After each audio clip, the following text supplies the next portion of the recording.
All right, so I am going to go ahead and move on to the next set of material, which is looking at what we do with two-term polynomials, okay? So hopefully you got some good practice doing your factoring quadratics worksheet, and you're ready to move on to some new material, right? All right, so in this one, we're going to be looking for a sum and difference of squares and cubes, okay? Now, as always, we always look for a greatest common factor first. Always look for a greatest common factor first before you start anything, okay? And then once you've started that greatest common factor, then determine if the two terms are perfect squares or perfect cubes. Okay, we're going to determine if they are perfect squares or perfect cubes, because that will help us know how to move forward with our factoring method. Okay, so if you can tell that both terms are something being squared, then we are looking for a difference of squares. Okay, a difference of squares, all we have to do is identify what is the thing being squared here. Well, the thing being squared here is an A, right? What's being squared here? Well, the thing being squared here is the B. And once we know our two bases, then any difference of two squared terms will always factor into the first base plus the second base times the first base minus the second base, okay? So all you have to say is, okay, these are perfect squares. Let's figure out their bases. And then from there, you can just go straight into this formula and you have your answer, okay? So that's a difference of squares. A sum of squares is not factorable. Okay, it's prime, it's not factorable. So the only thing you can hope to do with a sum of squares is if there's a greatest common factor, you can pull that out. But once you've done that, that's as far as you can go. Okay, now difference of cubes, or for cubes, we have a difference of cubes and a sum of cubes. So we have two options, but the strategy is pretty much the same. We're still just identifying what is being squared or cubed here, rather, right? And it's still A, whatever our base is, right? What's being cubed here? Well, that's B. Once we identify our base A and B, then we're just plugging it into this formula. And notice for difference of cubes and difference of cubes and sum of cubes, the formula is almost identical. The only difference is this first sign and this middle sign. So the way I remember it is if you start with a difference of cubes, then you start with a subtraction of your bases, right? And then it switches to where this middle sign is positive. If you start with a sum, then your bases start being summed, but when you multiply them together in the middle, they're going to be negative here. Okay, so all you're doing for either of these is you're just identifying what's the bases being squared or what's the bases being cubed, and then you're plugging it into the applicable formula. So that means these formulas are formulas that you are going to need to know. Okay, these will not be given to you on an exam, so make sure you're familiar with them. I won't ask you on an exam, state the formula, but if I give you something that looks like this, you need to be able to factor it to something that looks like this without having this formula. Does that make sense? All right, so let's look at a couple of examples. Just like before, the first thing we always look for is a greatest common factor. And notice here 49 and 16 don't have common number factors, and our variables don't have anything in common. So I want to look and try to determine, is 49x squared and 16y squared, are they squared terms or are they cubed terms? Well, it's pretty easy to see, right, that these ones are going to be squared terms. So I need to figure out what is the base here that is being squared. So what do I have to square, in other words, to get 49? Well, I have to square 7. What do I have to square in order to get x squared? I have to square x. So my base on this first term is 7x, okay? On the second term, my base that I have to square to get 16y squared would be 4y, okay? So I know my two terms are are squares, then I have to make sure that it is a difference of squares, okay? In order for it to be a difference of squares, I'm looking for a subtraction, right? Because I don't have a formula for a sum of squares. So since this is a difference, yay, I can use this formula right here, which says that this will factor into my first base plus my second base times my first base minus my second base. So that would be 7x plus 4y and 7x minus 4y. Okay, and a lot of people will always ask me, can these be interchanged? And the answer is yes. You can write this quantity first and then this one. What can't be interchanged is the order. Okay, if 7x is your first base, then 7x needs to come first in both pairs. Okay, so this is my solution. Okay, let's look at another one. So for this one, we have 25a squared plus 100b squared. Now, I don't have anything in common letter-wise with a's and b's, but my numbers, I do have a greatest common factor, right? So I want to check for that first. So here I have a greatest common factor, and in this case, it's 25, right? They both have a 25 in common. So I want to go ahead and take that 25 out, and then in parentheses, write what's left over once I take 25 out. So if I take 25 out of 25a squared, I'm left with just an a squared. When I take 25 out of 100 by dividing it out, I'm left with a positive 4b squared. Now, these are actually squared terms, right? My base here is a. My base being squared here would be 2b, but it is a sum, right? Because I have this plus sign and there is no formula for a sum of squares. Okay, there's no formula. Okay, which means the only thing that I can do is take out the greatest common factor, and then this piece goes no further. So when you're dealing with a difference or sum of squares, you can only plug it into this formula if it has a subtraction. If it has a plus, you can't go any further, so this would be my answer. Okay, now notice I'm not writing not factorable, because even though I couldn't go further in here, it was factorable because I was able to take out the 25, right? All right, so let's go ahead and look at a couple more, and then I will have y'all try some. So this one, I need to identify. I have two terms. First thing, do I have a greatest common factor? 27 and 64 don't have common factors, and this one has no letters. So we already know that there is no greatest common factor on this one. Okay, so now I need to identify, do I have squared terms or do I have cubed terms? And so I'm looking at the exponent on this y and I see it's a 3. So I'm assuming that this is a cubed term. So I need to figure out what number can I cube to get 27. And if you're not sure, you can try, 2 cubed, 3 cubed, 4 cubed. You can just go up on your calculator until you figure it out. In this case, 27 is actually 3 cubed. So my base here would be 3y is what I have to cube in order to end up with 27y cubed. And what I have to cube to end up with 64 is a 4. So you can write this with a little cube if you're going to wonder later where those numbers came from, right? So I know this is my first base, 3y, and 4 is my second base. So I need the formula for a sum of cubes. Okay, so I'm going to go ahead and write it at the top of this page just so that I have it, or I may just write it over here. So anytime I have a cubed plus b cubed, this factors into a plus b times a squared minus ab plus b squared.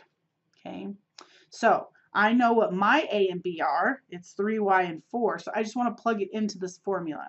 So this says to do my first base plus my second base. So I have 3y plus 4, right?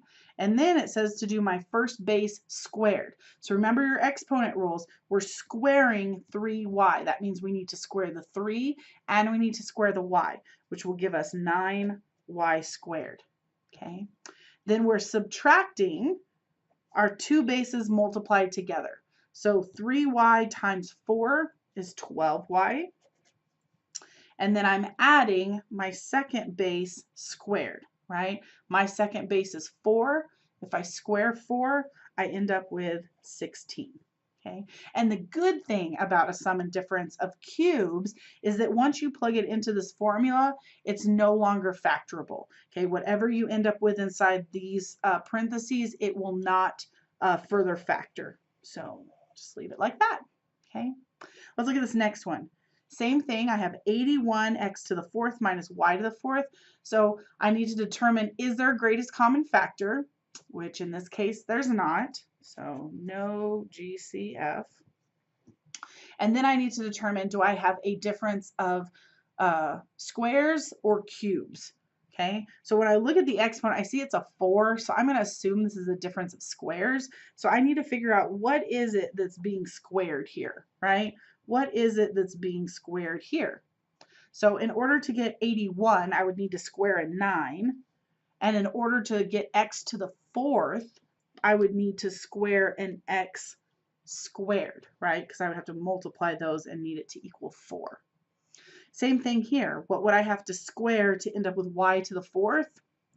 Well, I would have to square y squared.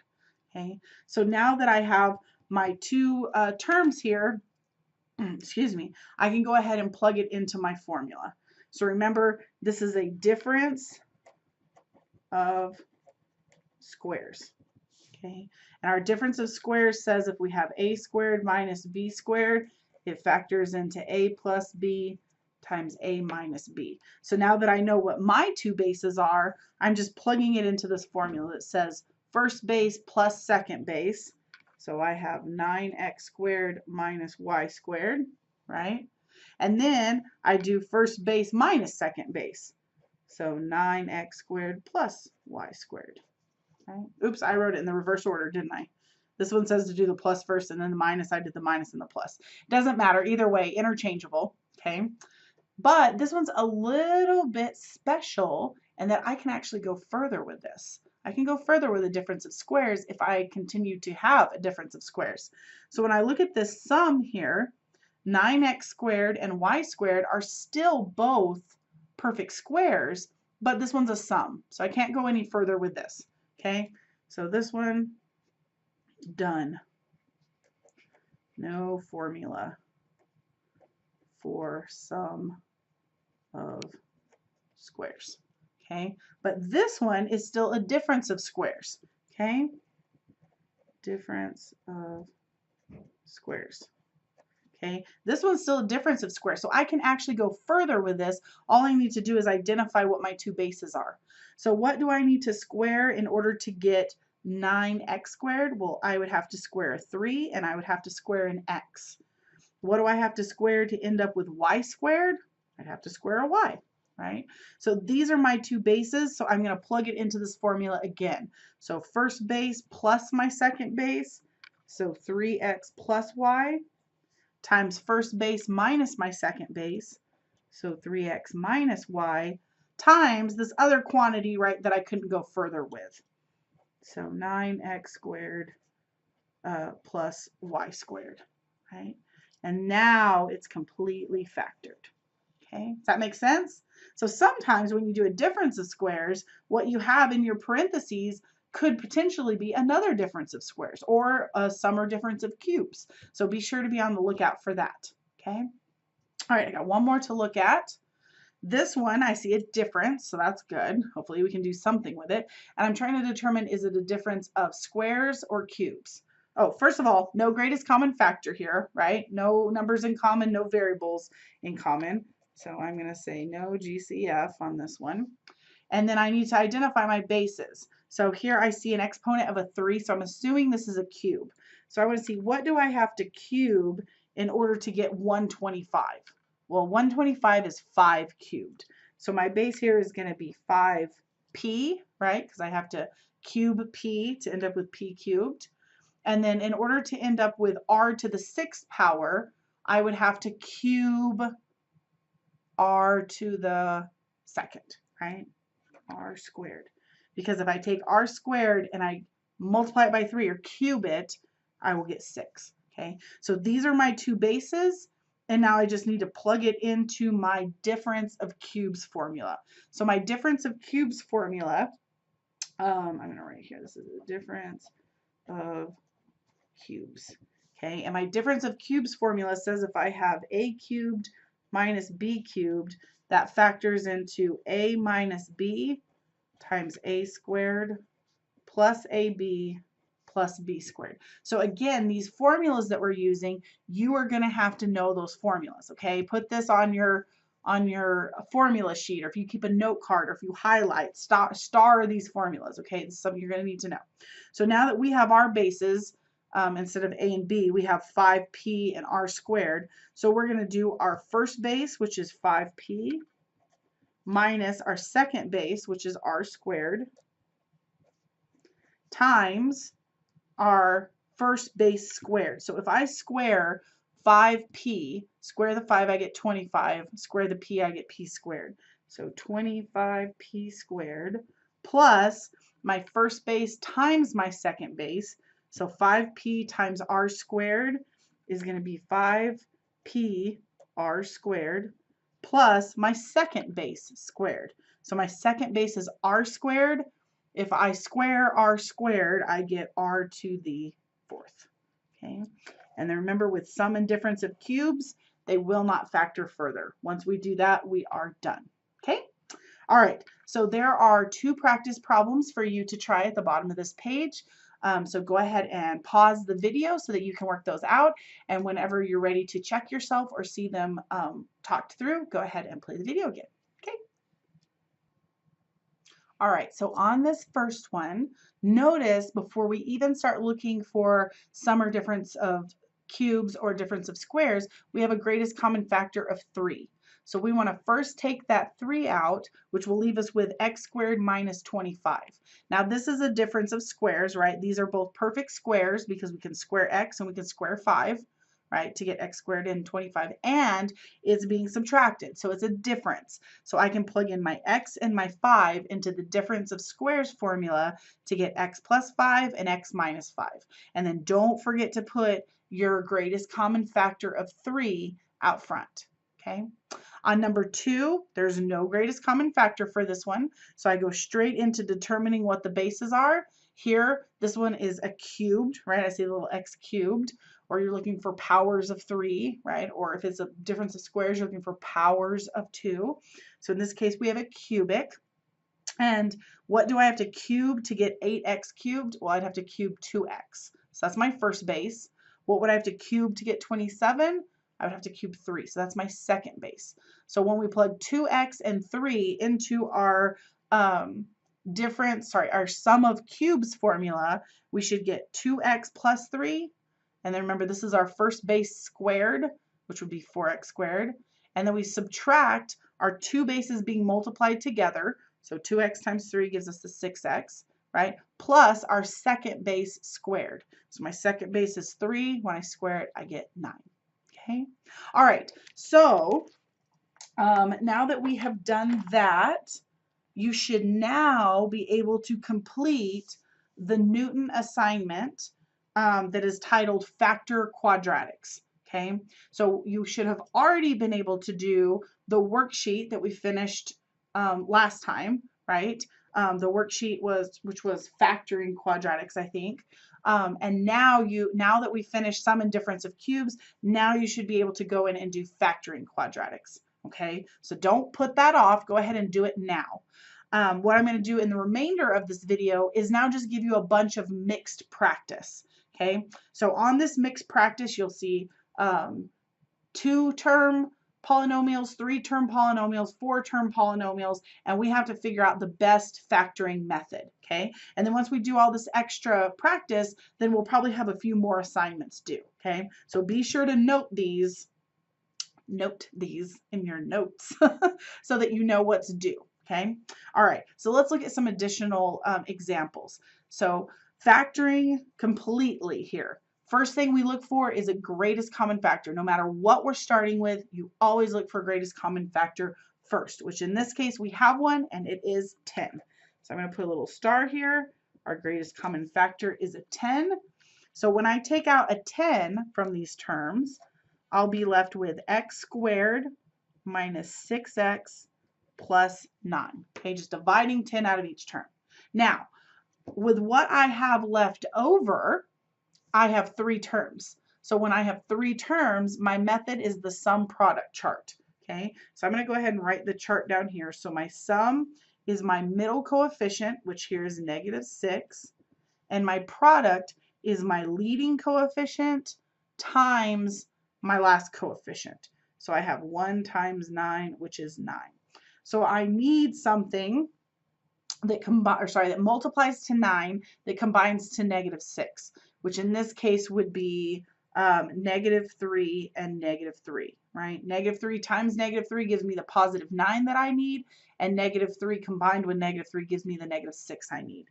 So I have a -3 and a -3. So remember, okay, I want to go ahead and replace this middle term with my 2 new numbers from my chart. And so when I put these -3s in that spot, I need to make sure I label them with an x. So now I'm going to have 10x squared minus 3x. Oh, I'm sorry. I'm messing up.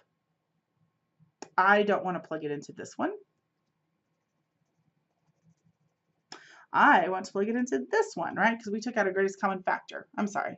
So I am now taking these two -3s and I'm going to be plugging into my new middle term in my new polynomial. So just ignore that 10. We were just kidding.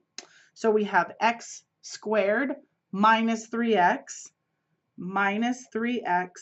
plus 9. Everybody okay? Sorry about that.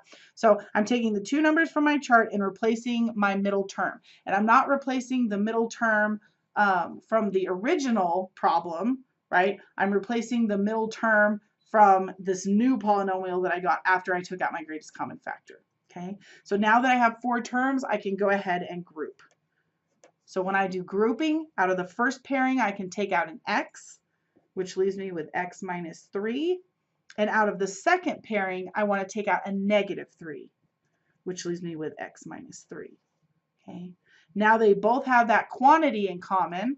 So I'm going to go ahead and take out that quantity x minus 3. And notice what I'm left with from the first term is x and a -3. So I end up with x minus 3 times x minus 3. And then don't forget your greatest common factor. Put it back on the front. So I end up with 10 times x minus 3 times x minus 3. Okay, and that's my fully factored version of this polynomial. Okay, let's look at the next one. So the next one, I look for a greatest common factor. 121 and 9 have no common factors, and I have no common variables. So I'm going to go ahead and just say no GCF here. Okay, so then I look at how many terms I have. On this particular problem, I have 2 terms, so I'm looking for a sum or difference of cubes or difference of squares. In this case, when I look at my exponents, I see 2's, so I'm assuming this is squared terms, and I have this subtraction. So I'm thinking this is going to be a difference of squares. So I need to figure out what are the bases, what are my first base and my second base that are being squared. Okay, so for 121, I would have to square 11. For x squared, I would have to square x. For 9y squared, I would have to square a 3 and a y. So now that I have my 2 bases that I know are being squared, to get this, I'm going to plug it into my difference of squares formula. So remember, difference of squares, a squared minus b squared, always factors into a plus b times a minus b. So I'm just going to take my 2 bases and plug them into those quantities. So my first base, 11x, plus my second base, 3y, times my first base, 11x, minus my second base, which is 3y. And that's all I have to do. Not too bad. All right, let's look at another one. On this next one, I have 343a cubed plus 216. Now, I have 2 terms. So I'm looking for maybe a difference of squares, or sorry, it's a sum. It's a sum. So I'm looking for a sum of squares or a sum of cubes. Now, sum of squares, I don't have a formula for. All I can do is take out a greatest common factor, which in this case, 343 and 216 have no common factors. So if this was a sum of squares, I wouldn't be able to do anything. I would say not factorable. However, it's not a sum of squares, it's a sum of cubes, right? I see that a cubed, So because of this plus, I'm looking at a sum of cubes. And sum of cubes, we do have a formula for. I'm going to go ahead and write here, we have no GCF. And my sum of cubes formula looks something like this. A cubed plus B cubed is A plus B times A squared minus AB plus B squared. Okay. So I just need to identify what my two bases are so I can plug it into this formula. So what do I have to cube to get 343a cubed? Well, 343 is, I believe, 7. Yes, 7 cubed. And I also need to cube an a to end up with a cubed. Okay. 216 is actually 6 cubed. So I have my two bases. Now I just need to plug them into my formula. So first base plus second base gives me 7a plus 6. Then I do my first base squared. So when I square 7a, I'm going to get 49a squared. Then I'm going to subtract my two bases multiplied together. So if I do 7a times 6, I get 42a. Plus my second base squared, which is 6. So 6 squared is 36. And I just leave it like that. Okay. All right. Let me look at one more and then I'll have y'all try some. So on this one, first thing, always, always, always look for a greatest common factor. In this case, I do have a greatest common factor. I have a greatest common factor of 3. So I'm going to go ahead and take that 3 out before I start doing anything else. So if I take out the 3, I'll be left with 2x squared minus x minus 21. Okay. Now, I take that 3 out. Now I want to look at what's left over. I have 3 terms. That tells me I want to use the sum product chart. So my sum is going to be my middle coefficient, which here is a -1. My product is going to be my first coefficient times my last coefficient. So 2 times -21 is -42. So I need numbers that multiply to -42 that can combine to -1. And 2 and 21 don't work, right? So how about 6 and 7? Those are 1 apart. And if I want to end up with a -1, my 7 is going to be the one that has to be negative. So I have 6 minus 7, right? So I'm going to take these two new numbers, right, and replace the middle term. So when I replace this middle term, I need to make sure I write that x as a label for these numbers. So I still have my greatest common factor, but I'm just going to ignore it for now. So I have 2x squared minus 6x, plus 6x, minus 7x, minus 21. So all I did was take these two numbers and put them in for that middle term, right? All right, and now I want to group. So notice out of the first two terms, I can pull out a 2 and an x. That's what they have in common, right? And from the first term, if I divide off my 2, it's gone. If I divide off 1x, then I'm left with only 1x, right? Off my second term, when I divide off my 2, I'm left with a +3, and my x I took off. So I'm just left with x plus 3. Okay. Then I look at what's in common between my next two terms. Well, they're both divisible by 7. So I have to think about taking out a 7. But remember, I need my leftovers to match this one, hopefully, right? That's where we're headed. So if I want to be left with x plus 3 over here, notice right now these two terms are both negative. So to change them from two negative terms to two positive, then I'm going to go ahead and take out a -7 instead of a positive. This way, when I do -7x divided by -7, I'll be left with a positive x. And when I do -21 divided by -7, I'll be left with a +3. Okay. Now that my leftovers match, I can go ahead and take out that quantity x plus 3, and I'll be left with 2x minus 7. And then don't forget we had a greatest common factor. So once we get done, we got to put that back on the front. So I have 3 times x plus 3 times 2x minus 7. And that is my final answer on this one. So there are 3 practice problems for you to try. and then we will go over them. So go ahead and pause the video. And once you've worked these, you can play the video again to see them, check your answers. Okay.